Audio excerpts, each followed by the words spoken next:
السلام علیکم، آپ دیکھ رہے ہیں ہو کیا رہا ہے۔ میں ہوں فیصل عباسی، میرے ساتھ موجود ہیں عارف نظامی صاحب۔ بہت شکریہ نظامی صاحب آپ کا۔ اس کے ساتھ ہی ساتھ سابق وزیر اعظم شاہد خاقان عباسی صاحب نے بھی ہمیں جوائن کیا۔ بھائی صاحب آپ کا بھی شکریہ۔ آپ سے گفتگو کریں گے آج کے پروگرام میں، کچھ ذکر کریں گے کورونا کے مرض کو لے کر۔ اب سندھ میں بھی جو اموات ہیں ان کی تعداد 100 سے زائد ہو چکی ہے اور عالمی سطح پر بھی اس کی پراسراریت بڑھتی جا رہی ہے۔ ایسے میں وفاقی حکومت اور صوبائی حکومتوں کی پالیسی کتنی حوصلہ افزا ہے، اس کو لے کر بھی بات کریں گے۔ اس کے علاوہ جو سیاسی محاذ ہیں وہ پھر سے سیاسی پنڈورا باکس پھر سے کھلتے دکھائی دے رہے ہیں۔ ایک نیب کا ترمیمی آرڈیننس کا ایک مجوزہ مسودہ ہے، اس پہ بحث ہو رہی ہے، لیکن دوسری جانب نظامی صاحب یہ 18ویں ترمیم کو لے کر بھی بات ہو رہی ہے۔ لیکن موسٹ امپورٹنٹ جو پارلیمنٹ کا اجلاس ہے اس کو لے کر اب آج بھی کچھ مشاورت ہوئی ہے اسلام آباد میں، کچھ ورچوئل اجلاس کی بھی سجیشن ہے۔ یہ بھی ایک ابہام بڑھتا جا رہا ہے۔ آپ کو نظامی صاحب کیا لگتا ہے ان حالات میں اجلاس بلانا اور روایتی طریقے سے بیٹھنا کیا مناسب ہے؟ دیکھیں، آپ نے جو اجلاس کی بات کی نا، آج دو سابق سپیکر، ایک فہمیدہ مرزا جن کا تعلق حکومتی جماعت سے ہے اور ایاز صادق صاحب، دونوں نے کہا ہے کہ ورچوئل اجلاس جو ہیں یہ آئینی تقاضوں کو پورا نہیں کرتے، اور شاید شاہ محمود قریشی نے بھی اس کو رول آؤٹ کیا۔ تو ورچوئل اجلاس کا تو معاملہ جو ہے وہ میرا نہیں خیال کہ یہ بیل منڈے چڑھے گی، لیکن شاہد خاقان عباسی صاحب ہمارے پاس تشریف رکھتے ہیں، ہمارے مہمان ہیں۔ ہم شروع کرتے ہیں۔ یہ خاقان عباسی صاحب، یہ نیب کے معاملے میں ایک آرڈیننس آیا ہے وہ جو مجھے ویسے ہی لگتا تھا it is too good to be true, اس کا مسودہ کہ اس کے تحت جناب گرفتاری کا اختیار نیب کے چیئرمین سے لے لیا جائے گا، کروڑ سے کم کرپشن پر نیب کارروائی نہیں کر سکے گی، اور ہر منتخب نمائندے کا ٹرائل اسی کے صوبے میں ہوگا وغیرہ وغیرہ۔ اور پھر شہزاد اکبر صاحب نے کہا کہ نہیں یہ تو بالکل جعلی ہے مسودہ، ابھی تو مسودہ بنانا بھی شروع نہیں کیا۔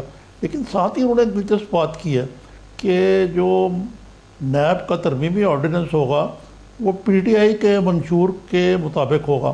تو اگر پی ٹی آئی کے منشور کے مطابق ہونا ہے تو کیا پی ٹی آئی کا منشور یہی ہے کہ جو نیب کا موجودہ طریقہ کار ہے، نمبر 1، نمبر 2 یہ کہ پھر اپوزیشن سے کس بات پہ مشاورت کی ضرورت ہے اگر انہوں نے اپنے منشور کے مطابق ہی یہ نیب کا نیا قانون تشکیل دینا ہے؟ جی نظامی صاحب بہت شکریہ۔ یہ کوئی نئی بات نہیں ہے، جب سے حکومت بنی ہے یہ اسی گو مگو کی کیفیت کے شکار رہتی ہے۔ نیب کا ایک آرڈیننس آیا تھا، وہ لیپس کر گیا ہے۔ اب حکومت اگر نیا آرڈیننس جاری کرنا چاہتی ہے، اور ہماری پہلے بھی رائے یہ تھی، کمیٹی جو قومی اسمبلی کی بنی تھی اس میں بھی ہم نے کہا تھا کہ یہ ایک ناکافی آرڈیننس ہے، وہ اس میں چند شکوں کی بات ہے۔ اصل میں تو جو نیب کی بے پناہ خرابیاں ہیں اگر ان کو دور نہیں کیا جائے گا تو یہ ادارہ جو ہے ملک کو نہیں چلنے دے گا۔ اور آج حکومت کو تکلیف ہے نیب کے آرڈیننس کی وجہ سے کہ حکومت نہیں چل رہی، کوئی افسر بھی فیصلے کرنے کو تیار نہیں ہے۔ اب آپ یہ شوگر کا سکینڈل دیکھ لیں، دیگر دیکھ لیں، اگر یہ اپوزیشن نے کیا ہوتا تو آج سب جیل میں ہوتے اور تفتیش ہو رہی ہوتی اور 70 دن 90 دن کے ریمانڈ لیے جاتے۔ تو یہ بہتر ہے کہ اس قانون کو جو ہمارے آئین کے مطابق، جو پرنسپل آف نیچرل جسٹس ہیں اس کے مطابق، جو اسلامی تعلیمات ہیں اس کے مطابق کیا جائے تاکہ یہ خرابیاں جو ہیں یہ ختم ہوں۔ ہم نے ایک مسودہ اس پہ تیار کیا ہوا ہے اپوزیشن نے جوائنٹ، اور اسی پر اگر حکومت بات کرنا چاہتی ہے تو بات ہو سکتی ہے، کیونکہ وہ ہم سمجھتے ہیں کہ وہ ایسا مسودہ ہے جو کرپشن کو بھی روک سکے گا، اور جو ظلم نیب کرتا ہے، جو بے پناہ تباہی نیب نے ملک کی معیشت کی ہے، ملک میں گورننس کی ہے، اس کا بھی خاتمہ ہوگا۔ تو یہ آج جو بات آئی ہے، میں نے تو وہ ڈرافٹ دیکھا نہیں ہے، لیکن وہ اب حکومت نے تردید کر دی ہے تو اس کی کوئی حیثیت نہیں ہے۔ تو ہمارا جو ایک مسودہ ہے جو حتمی شکل ابھی اس کی نہیں ہے، اگر اسی پر بات چیت ہو جائے اور ایک بہتر قانون آ جائے تو یہ ملک کے مفاد میں ہے۔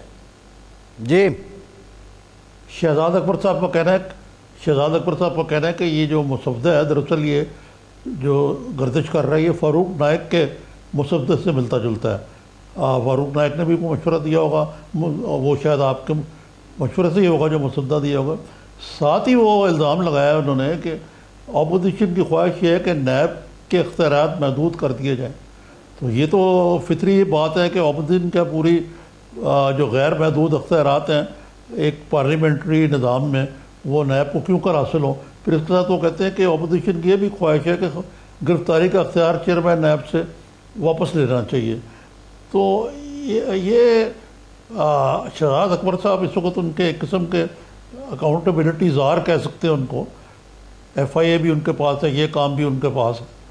تو اس سے تو مجھے کوئی لگتا ہے کہ کوئی یہ کو گڈ فیتھ میں اس کو نیب کے آرڈیننس کو تبدیل نہیں کرنا چاہتے, بلکہ اس کو اپنے ڈھب کے مطابق بنا کے آپ سے انگوٹھا لگوانا چاہتے ہیں. دیکھیں, ہم نے اپنی رائے کا بڑا کھلم کھلا اظہار کر دیا اور دلیل کے ساتھ کر دیا ہے. اگر کسی نے ڈیبیٹ کرنی ہے, یہ جو صاحب ہیں میں ان کو جانتا نہیں ہوں, ان کا پتہ نہیں کیا عہدہ ہے, بہت سے سینکڑوں اس وقت اسپیشل اسسٹنٹ ہیں, وہ آتے ہیں, کوئی جاتے ہیں, ہماری تو سمجھ سے باہر ہے. لیکن بہرحال یہ صاحب بھی ہوں گے. تو جہاں تک نیب کا تعلق ہے, نیب کے اندر بے پناہ خرابیاں ہیں. اس کی دلیل سے اگر آپ نے گفتگو کرنی ہے, دلیل سے گفتگو ہو جائے گی کہ کس چیز میں کیا خرابی ہے, کیا تبدیل ہونا چاہیے, کیسے تبدیل ہونا چاہیے. مثلا ہم تو نیب بھگت چکے ہیں, اب تو ان کو نیب بھگتنی پڑے گی. اگر رکھنا چاہتے ہیں بے شک رکھیں, اللہ مالک ہے, اچھا خود بھگت لیں گے. میں ایک معمولی سی بات کر دیتا ہوں. میں 70 دن نیب کی ریمانڈ میں رہا, 70 دن. قتل کا ریمانڈ پاکستان میں 14 دن کا ہوتا ہے. جی آپ یقین کریں 70 دن میں, یا 70 دن کا مطلب ہے کہ تقریباً 5 دفعہ ریمانڈ بڑھایا گیا, عدالت میں جایا گیا, ریمانڈ بڑھایا گیا. ریمانڈ تقریباً 15 دن کا دیا جاتا ہے ایک وقت میں. مجھ سے 70 دن میں کوئی سوال نیب نے نہیں کیا. آپ یقین کر لیں, ایک سوال بھی نیب نے مجھ سے نہیں کیا. تو 70 دن ریمانڈ میں رکھنے کا مقصد کیا تھا؟ صرف یہ کہ بےزتی کی جائے کہ ہم بہت بڑی تفتیش کر رہے ہیں, یہاں اربوں خربوں کا معاملہ ہے, ہم تفتیش کر رہے ہیں, وزیر اعظم کو پکڑا ہوا ہے. صرف یہ مقصد ہے. تو جب حکومت یہ مقصد لے کر کام شروع کر دے, جب حکومت خود ہی خرابی شروع کر دے, جب حکومت خود ناانصافی شروع کر دے, حکومتی ادارے شروع کر دیں, تو ان کی اکاؤنٹیبلٹی کون کرے گا؟ ٹھیک ہے. اچھا عباسی صاحب, یہ آپ کا مسلم لیگ نون کا اپنا ہوم ورک کیا ہے؟ نیب میں اگر ترمیم لائی جاتی ہے آرڈیننس میں, تو کوئی آپ کا اپنا ہوم ورک, اپنا مسودہ, اپنی سجیشنز کیا ہیں؟ جی ہم نے بالکل بنایا ہوا ہے. ہم نے بلکہ وہ تقریباً سمجھے کہ جوائنٹ اپوزیشن کا ہے. فاروق نائک صاحب نے تو ایک بل جو ہے وہ سینٹ میں پیش کیا تھا, پرائیویٹ ممبر بل ہے, اور وہ شاید سینٹ کی جو اسٹینڈنگ کمیٹی ہے قانون, اس نے منظور بھی کر دیا ہے. جی اب وہ واپس سینٹ کے فلور پہ آئے ووٹنگ کے لیے. تو وہ تو ایک شک ہے. باقی ہم نے بھی ایک مسودہ بنایا ہے جو ہم یہ سمجھتے ہیں کہ جامع ہے, اور جو نیب کا قانون ہے اس کی جو بے پناہ خرابی ہے ان کو دور کرتا ہے. یہاں کسی کے بچنے کی بات نہیں ہے, کوئی نہیں بچنا چاہتا. میں تو بڑا کھلم کھلا کہتا ہوں, آپ نیب کا یہی قانون رہنے دیں, ایک شک رکھ دیں کہ جو بات نیب کرے گا وہ پاکستان کے عوام کو دکھائی جائے. ٹی وی کے کیمرہ لگائیں, جو تفتیش وہ کرتے ہیں پاکستان کے عوام کو دکھائیں, جو کورٹ کے اندر نیب کرتا ہے وہ پاکستان کے عوام کو دکھائیں. آپ کو دودھ کا دودھ اور پانی کا پانی ہو جائے گا. جی نظامی صاحب, یہ ابھی حمزہ شہباز شریف جو ہیں, ان کے بارے میں بھی ان کا کہنا ہے کہ ان کو انتقامی کارروائیوں کا نشانہ بنایا جا رہا ہے. لیکن پنجاب حکومت کے ترجمان فرماتے ہیں کہ انہوں نے اربوں روپے کی کرپشن کی. یہ کیا حمزہ پر خصوصی مہربانی کیوں ہو رہی ہے؟ دیکھیں, کرپشن تو ہر پہ الزام لگ سکتا ہے. میں آپ سے آج کہہ رہا ہوں کہ پرائم منسٹر نے 100 ارب کا ڈاکہ ڈالا ہے عمران خان نے چینی کے معاملے میں. گندم کو تو چھوڑ دیں, اسد عمر بھی اس میں شامل ہیں, جہانگیر ترین صاحب بھی ہیں, خسرو بختیار صاحب بھی ہیں. تو یہ کرپٹ کی تو یہاں لسٹ ہے. 3 ارب روپیہ بزدار صاحب نے سبسڈی ادا کر دی, ضرورت دی نہیں تھی سبسڈی دینے کی. الزام تو سب پہ لگ سکتا ہے. پھر ان سب کو بھی گرفتار کیا جائے. آپ نے الزام لگانا ہے, ضرور لگائیں, یہ آپ کا حق ہے. لیکن اس الزام کی حیثیت, کوئی ثبوت تو ہونا چاہیے, کوئی الزام کا کوئی طریقہ تو ہونا چاہیے. آپ صرف اخباروں میں الزام لگا کے اور گھر بیٹھ جاتے ہیں. حمزہ شہباز نے کتنا عرصہ ریمانڈ کاٹا ہے؟ آپ نے کوئی اس سے برآمد کیا ہے, کوئی پوچھا ہے, سوال پوچھا ہے کہ کیا کرپشن کی ہے؟ تو یہ کرپشن کا الزام لگانا پاکستان میں بڑا آسان ہے. مجھ سے پہلے جو پیٹرولیم کے منسٹر تھے ڈاکٹر اسد صاحب, ان پہ کوئی 458 ارب کا الزام لگا تھا. آج 4تھا سال ہے کوئی کیس نہیں چلا. اس سے پہلے ایک توقیر صادق صاحب تھے اوگرا کے چیئرمین, ان پہ کوئی 450 ارب کا الزام لگا تھا. تو لوگ تو سمجھتے ہیں کہ توقیر صادق 450 ارب کھا گیا, ڈاکٹر اسد 458 ارب کھا گیا, کیس نہ چلتے ہیں نہ ہوتے ہیں. ڈاکٹر عاصم, تو ایک عجیب سی کیفیت ہے.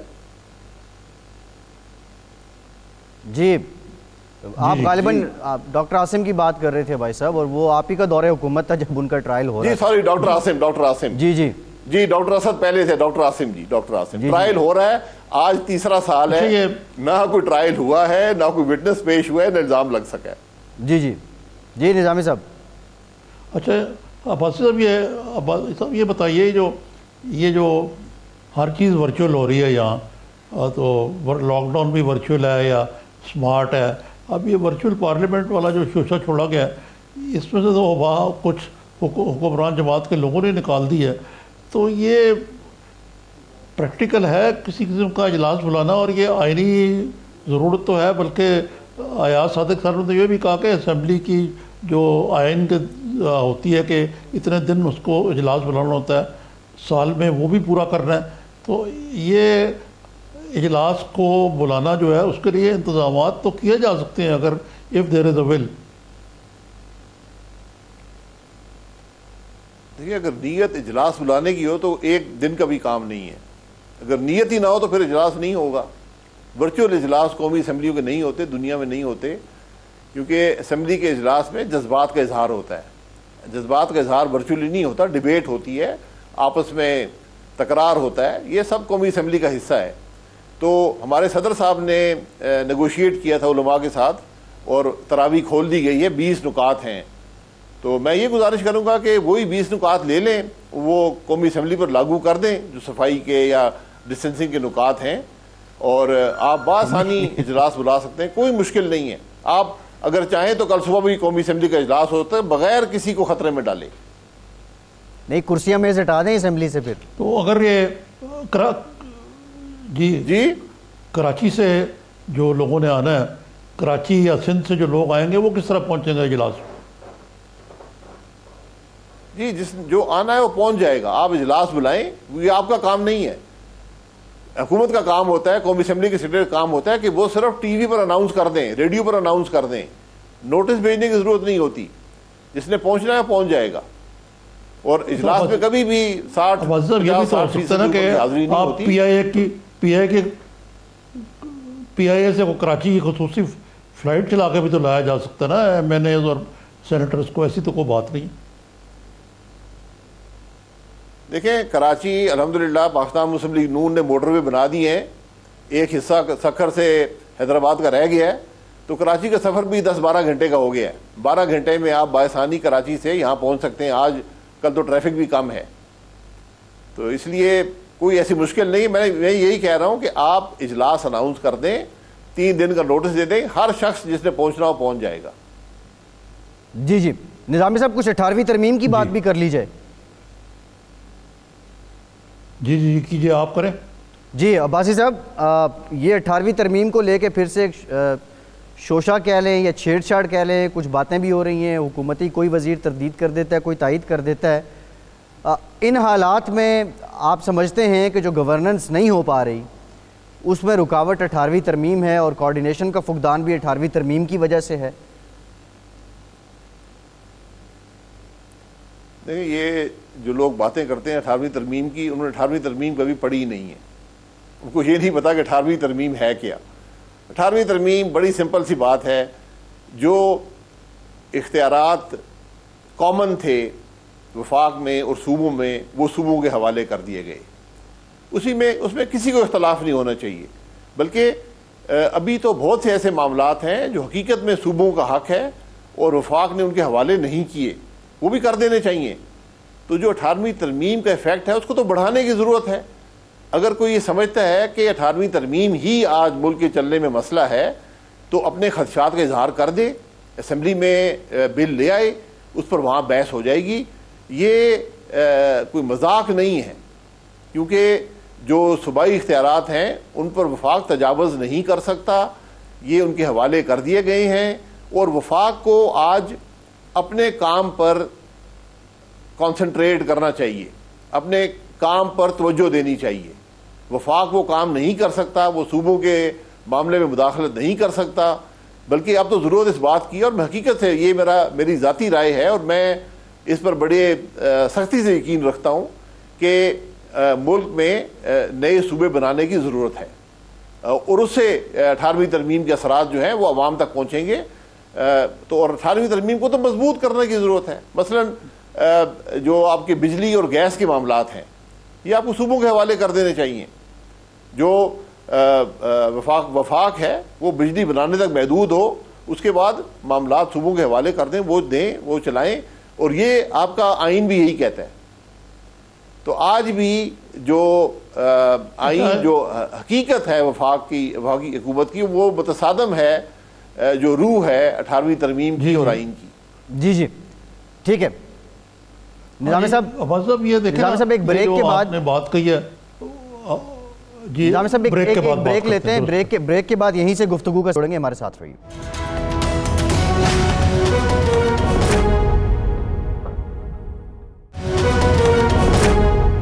بریک کے بعد ایک بار پھر سے آپ کو خوش آمدید کہیں گے. نظامی صاحب بریک سے پہلے ہم 18ویں ترمیم کی بات کر رہے تھے اور عباسی صاحب کچھ اس کی جو خصوصیات ہیں وہ بھی بتا رہے تھے.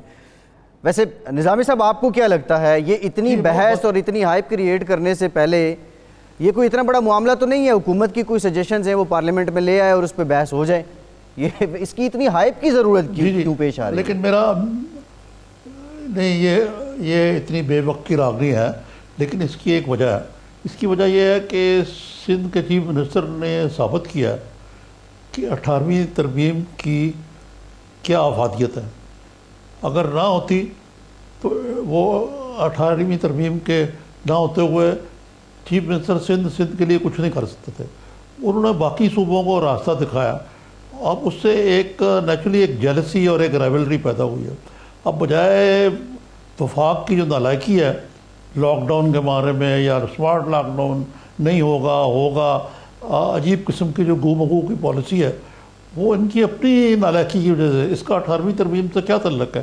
لیکن ایک وزیر نے کہا بھی ہے کہ یہ 18ویں ترمیم کی وجہ سے ایسے ہوا ہے.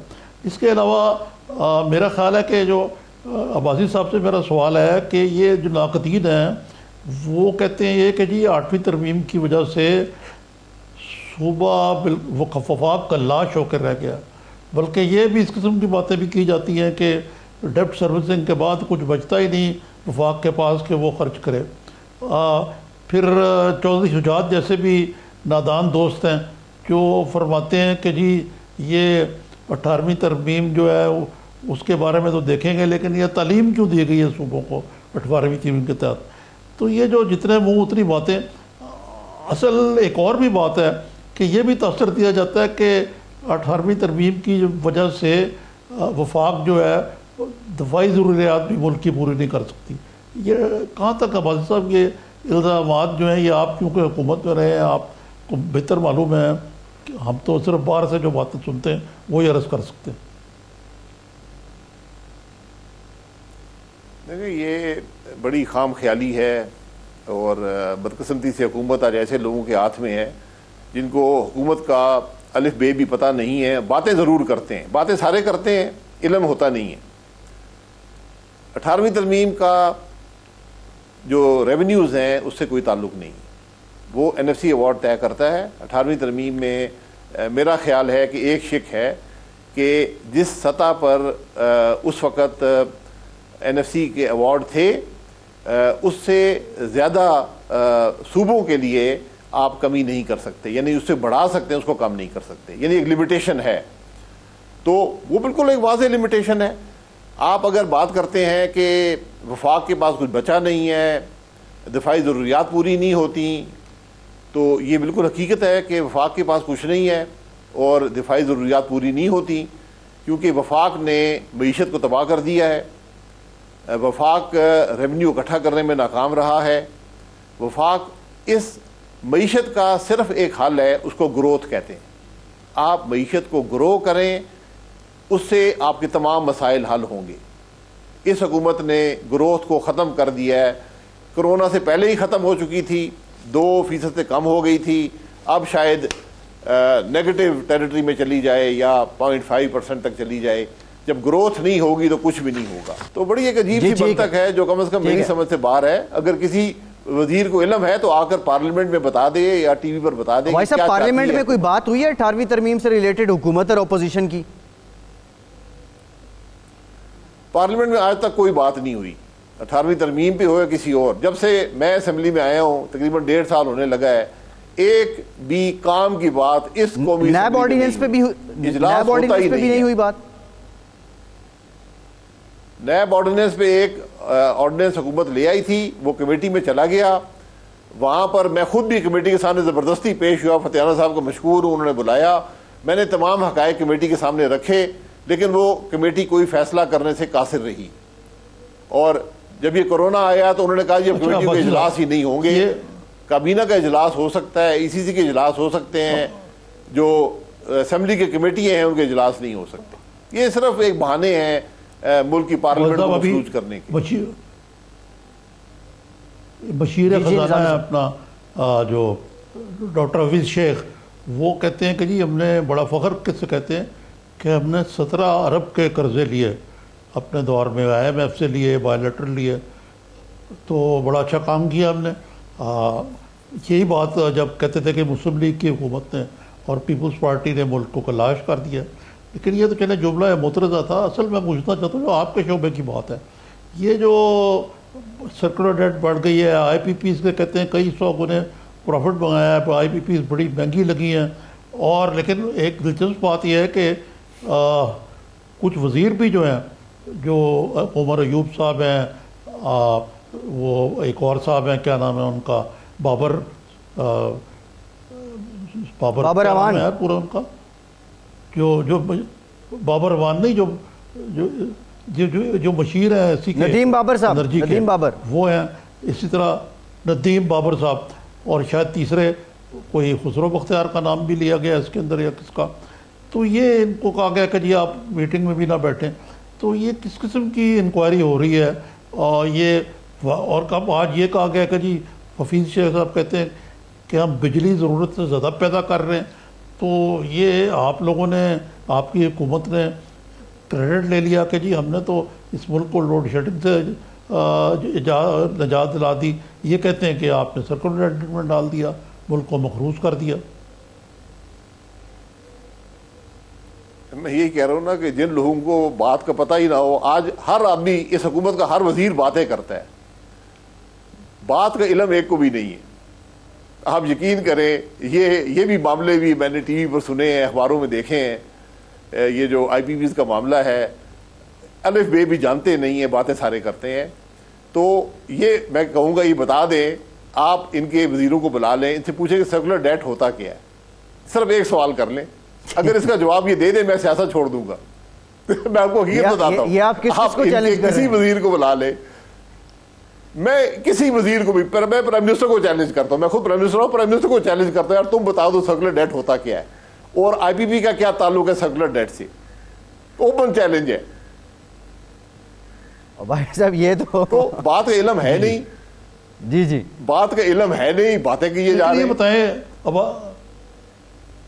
عباسی صاحب, میں آپ کے جتنے IPPs ہوئے میں سے بہت سارے کہ بننے کی تقریبات یا افتتاحی تقریبات پہ گیا ہوں. یہ ندیم بابر صاحب ہمیشہ میاں نواز شریف کے شہباز شریف کا اسٹیج پہ بیٹھے ہوتے تھے. تو آیا یہ اس وقت جو کچھ ہوا تھا اس وقت ان کا کیا رول تھا اور اب کیا رول ہے؟ نہیں دیکھیں, یہ تو ان کا کام ہے نا, جو جہاں پر جس کے بیٹھے ہوتے تھے وہی بتا سکتے ہیں کہ اس وقت کیا کر رہے تھے, آج کیا کر رہے تھے. لیکن کچھ ایک انٹلیکچوئل آنیسٹی ہوتی ہے, وہ اس حکومت میں بڑی کم ہے. کوئی مورل اتھارٹی ہوتی ہے بات کرنے کی, وہ بھی بڑی کم ہے. تو افسوس ہوتا ہے کہ آپ وہی چیزیں جنہوں نے اس ملک کو حل دیا, جن لوگوں نے آ کر انویسٹ کیا, آپ کی پالیسی تھی, آپ کا ڈاکیومنٹ تھا, لوگ آئے, لوگوں نے انویسٹ کیا, بجلی بنا رہے ہیں. جو آپ نے کو کانٹریکٹ دیا تھا, کیا وہ کانٹریکٹ غلط تھا؟ نیپرا سے پوچھ لیں کیا ٹیرف غلط بنائے, PBIV سے پوچھ لیں کیا ڈاکیومنٹ غلط تھے. ہمارے دور میں 7 IPPs لگے ہیں, وہ پاکستان کی سستی ترین بجلی دے رہے ہیں, سستی ترین, اور دیتے رہیں گے اگلے 30 سال تک. جی. اس کے بعد تھر کے پروجیکٹس لگے ہیں جو کہ تھر کول کو ڈیولپ کیا گیا, سستی ترین بجلی آپ کو دیں گے, ملکی جو کوئلہ ہے وہ استعمال ہوتا ہے. تو جو تکالیف ہیں ان تکالیف کا ذکر کر دیں, یہاں ہر چیز کی تفتیش کرائی جاتی ہے. تو میں تو کہوں گا کہ ان وزراء کی اور وزیر اعظم کی ذہنی کیفیت کی تفتیش کرائیں تو حقیقت آپ کے سامنے آ جائے گی. جی اچھا بھائی صاحب کوئی طرح سیاسی بات بھی کر لیتے ہیں. بعض لوگوں کا یہ کہنا تھا کہ شہباز شریف صاحب لندن سے اس لیے واپس آئے کہ انہیں بڑی امید ہے اور وہ بڑی توقع رکھ رہے ہیں کہ کوئی اور حکومت بن جائے گی اور وہ شیروانی پہن کے وزیر اعظم کا حلف اٹھائیں گے.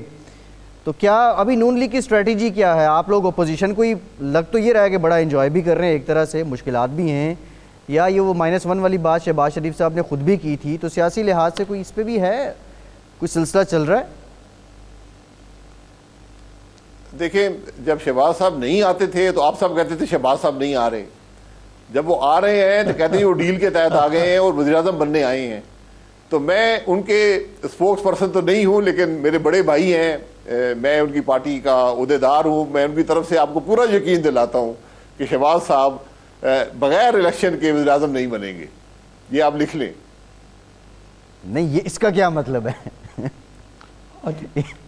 آپ نے کہا کہ وہ شیروانی سلوا کر آئے تھے, تو میں آپ کو پورا یقین دلاتا ہوں کہ شیروانی ان کے پاس پہلے سے بھی نہیں تھی اور آج بھی نہیں ہے.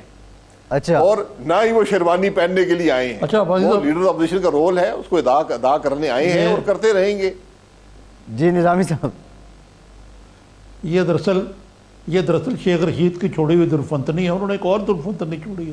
وہ کہتے ہیں کہ بڑی سخت اسٹرگل چل رہی ہے, پاور اسٹرگل. وہ محترمہ مریم آپ کے حق میں ووٹ ڈال رہی ہیں کہ آپ کو مسلم لیگ کا صدر بنایا جائے اور شہباز شریف صاحب کو نکال دیا جائے. ایسی کوئی بات ہے؟ پتہ نہیں, میں نے کبھی ایسی بات نہ سنی ہے. یہ مختلف قسم کے لوگ ہیں, مختلف قیاس آرائیاں کرتے رہتے ہیں. آخر گلشن کا کاروبار بھی تو چلانا ہوتا ہے نا. تو ہمارے صدر شہباز شریف صاحب ہیں PMLN کے, میں اس کا سینئر نائب صدر ہوں. احسن اقبال صاحب سیکرٹری جنرل ہیں. تو معاملہ چلا رہے ہیں جو ہمارے بس میں ہے. کوئی اختلاف نہیں ہے, کوئی جھگڑا نہیں ہے, کوئی ٹسل نہیں ہے. کہ میں ان سب حضرات سے میری گزارش ہوگی اپنے کام سے مطلب رکھیں. ملک کے معاملات اگر حکومت میں ہیں تو ملک کے معاملات دیکھیں, حکومت میں نہیں ہے تو اپنے کام سے مطلب رکھیں. جی نظامی صاحب. نہیں, لیکن یہ مجھے یہ سمجھائیے کہ شیخ رشید صاحب کو اتنی فکر کیوں رہتی ہے مسلم لیگ کے اندرونی معاملات کی؟ کوئی محترمہ مریم نواز, میں نے تو جہاں تک آبزرو کیا ہے, بظاہر تو وہ مجھے ایکٹیو ہی نہیں لگ رہی پالیٹکس کے اندر. دیکھیں, جس آدمی کی اپنے گھر میں عزت نہ ہو وہ دوسری طرف ہی پھر بیان بازی کر کے کچھ اپنی قدر بڑھانے کی کوشش کرتا ہے. میں تو یہی کہوں گا. اچھا, اب بھائی صاحب آپ نے جو بات کی تھی کہ الیکشن کے بغیر شہباز شریف صاحب وزیر اعظم نہیں بنیں گے, اب اس کو ذرا بتا دیں. الیکشن سے آپ کیا بات کر رہے ہیں؟ آپ پارلیمنٹ کے تو دوبارہ الیکشنز کی بات کر رہے ہیں. الیکشنز تو پہلے ہو بھی چکے ہیں, یا آنے والے الیکشنز جو 5 سال ٹینیور مکمل ہوگا تو اس کے بعد آپ پور امید ہیں؟ یہ ذرا کلیئر کر دیں. جی جب بھی الیکشن ہوئے, کل ہوئے 5 سال یعنی 3 سال رہ گئے, اس کے بعد ہوئے, جب بھی الیکشن ہوئے, پاکستان مسلم لیگ نون الیکشن کے ذریعے ہی انشاءاللہ عوام کی ووٹ سے اقتدار میں آئے گی. جی نظامی صاحب. جی عباس صاحب, یہ لا آف دی ایوریجز کے مطابق دیکھا جائے تو کسی بھی حکومت نے یہاں ایک وزیر اعظم نے 5 سال نہیں پورے کیے. تو کیا اس کے لحاظ سے دیکھا جائے تو موجودہ حکومت 2023 تک پر اقتدار رہے گی؟ وقت تو گزر جاتا ہے, لیکن اس حکومت کا ایک ایک دن ملک پہ بھاری ہے. تو جتنی جلدی ہی ان سے نجات حاصل کریں گے, پاکستان کے عوام کو موقع دیں گے, گورننس کے اسٹرکچر کو درست کریں گے, اس کے بعد ہی ملک چل پائے گا. ان حالات میں ملک نہیں چل پائے گا, اور یہ حقیقت آج سب پہ واضح ہے. جی اچھا بھائی صاحب, آپ نے کہا وقت گزر جاتا ہے. 2023 تک PTI کی حکومت کو 5 سال مکمل کرتے دیکھ رہے ہیں, یا عمران خان کو بطور وزیر اعظم 5 سال مکمل کرتے دیکھ رہے ہیں؟ یہ دو مختلف چیزیں ہیں. جو بھی ہے جی, یہ اب وقت گزارنے کی بات ہے. عمران خان وزیر اعظم ہو یا PTI کی حکومت رہے یا دونوں رہیں, یہ صرف وقت گزاریں گے. یہ ملک کے لیے کوئی مثبت کام نہ انہوں نے کیا ہے نہ کر سکتے ہیں. جی ٹھیک ہے, بہت شکریہ. ان کا متحمل نہیں ہو سکتا ایک منٹ بھاری. جی ٹھیک, بہت شکریہ. شاہد خاقان عباسی صاحب سابق وزیر ہمارے ساتھ موجود تھے. آپ کے وقت کا بہت شکریہ. ایک بریک لیتے ہیں اور بریک کے بعد کچھ ذکر کریں گے کورونا کی وبا سے متعلق. ہمارے ساتھ رہیے.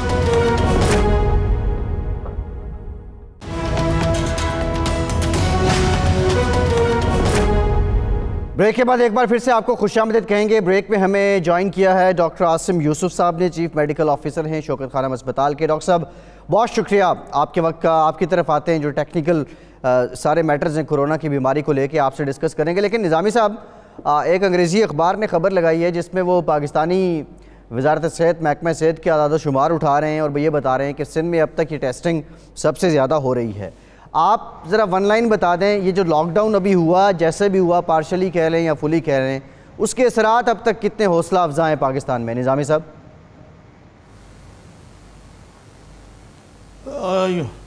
حوصلہ افزا تو اس لحاظ سے کہہ سکتے ہیں کہ آپ اس طرح کی صورتحال نہیں جو امریکہ یا بالخصوص نیو یارک یا برطانیہ میں یا جو یورپ سے گزر چکی ہے. لیکن کاز اور کنسرن اس لیے کہ جیسے آپ نے خود کہا, ابھی ٹیسٹنگ جو ہے ہماری اتنی زیادہ نہیں ہے.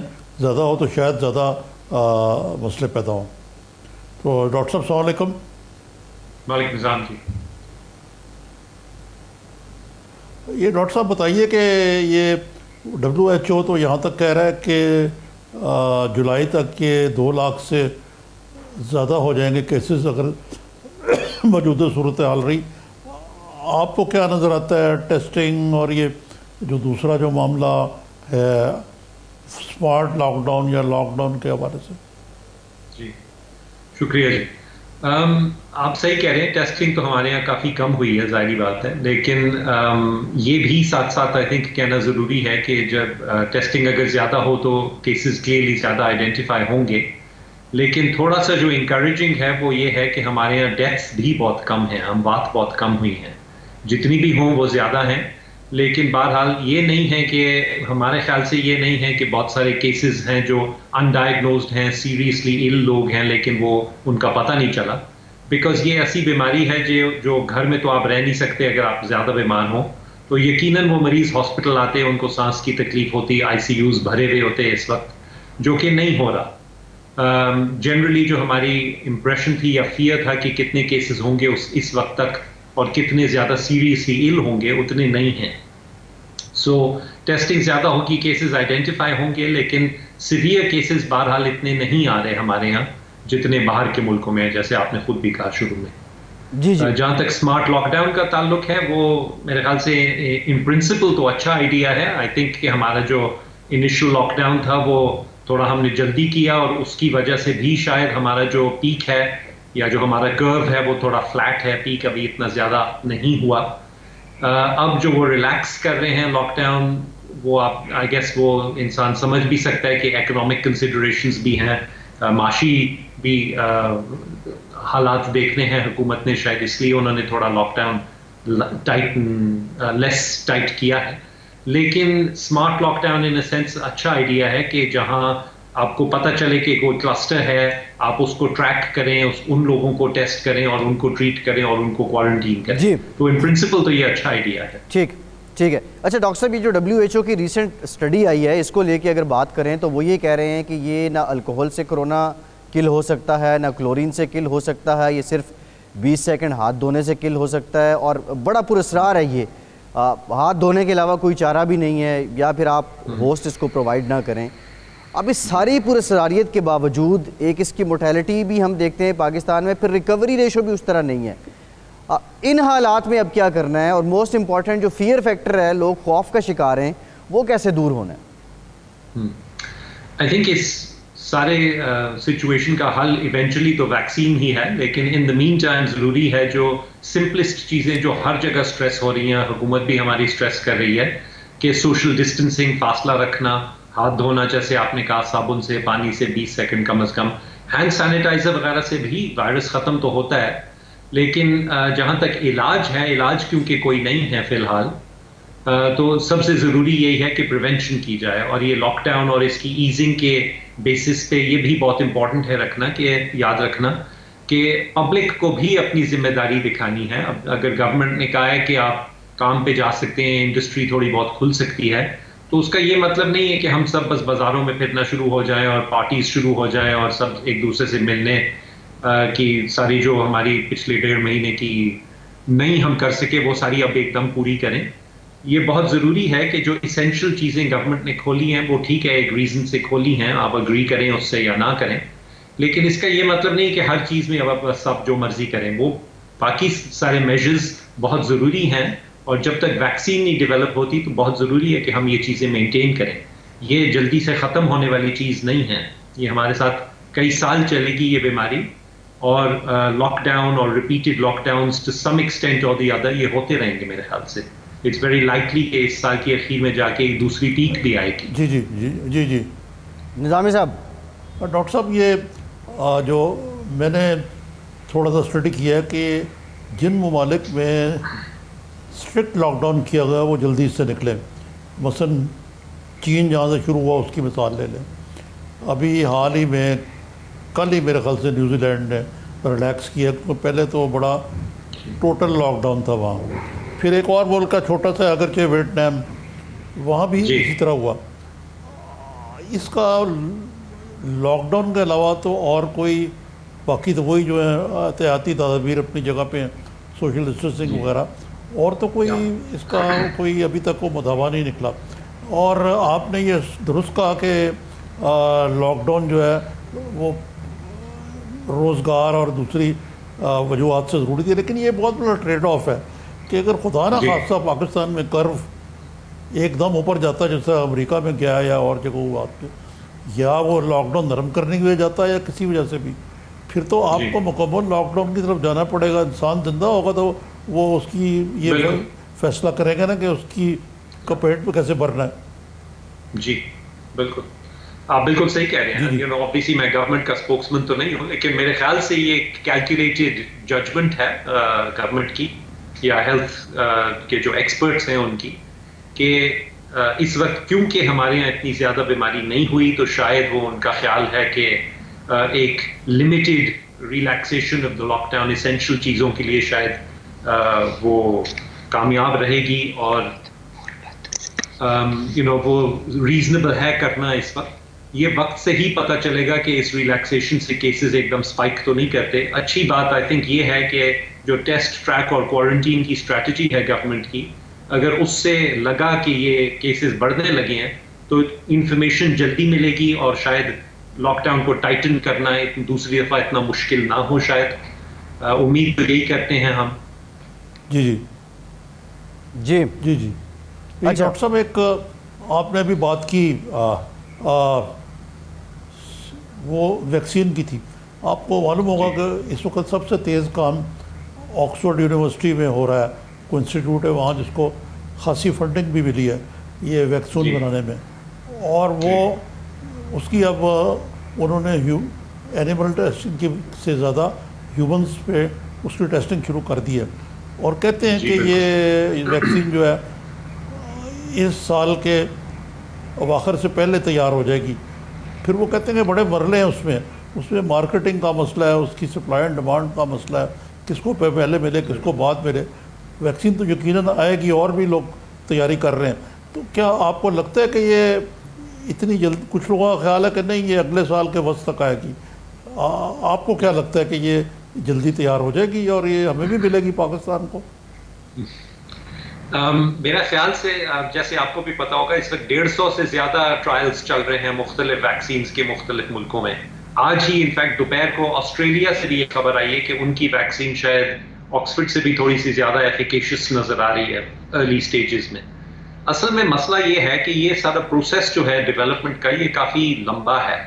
ڈرگ جو ٹرائلز ہوتے ہیں ٹپکلی وہ 3 فیزز میں ہوتے ہیں. پہلی فیز میں تو آپ صرف دیکھتے ہیں کہ ڈوز کیا دینا ہے, دوسری فیز میں آپ دیکھتے ہیں کہ سائیڈ ایفیکٹس کیا ہوتے ہیں, اور تیسری میں پھر آپ جا کے اس کی ایفیکسی یا دیکھتے ہیں کہ وہ ایکچولی جس چیز کے لیے دی جا رہی ہے اس کے خلاف کامیاب ہے بھی کہ نہیں.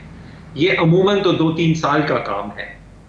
میرے خیال سے تو 18 مہینے سے پہلے کوئی سیف اور افیکٹو ویکسین کا آنا بہت ہی ان لائکلی ہے, بہت ناممکن ہے کہ 18 مہینے سے پہلے. میرے خیال سے تو اس سال کی اخیر تک نہیں ہوگی. جہاں تک تعلق ہے کہ کس کو دی جائے گی, آئی ایم شیور کہ جو ڈیولپ کریں گے سب سے پہلے وہ اپنے ملک میں استعمال کریں گے, لیکن امید کی جا سکتی ہے کہ وہ اس کا فارمولا ریلیز کر دیں پبلک ڈومین میں, تاکہ پھر بہت سارے مینوفیکچررز دنیا بھر میں ایک ساتھ وہی والی ویکسین بنا سکیں. جی ٹھیک, بہت شکریہ ڈاکٹر عاصم یوسف صاحب, آپ ہمارے ساتھ موجود تھے. نظامی صاحب آپ کا پروگرام کا وقت ختم ہو گیا. آج کے پروگرام سے اتنا ہی. فیصل عباسی کو اجازت دیجیے.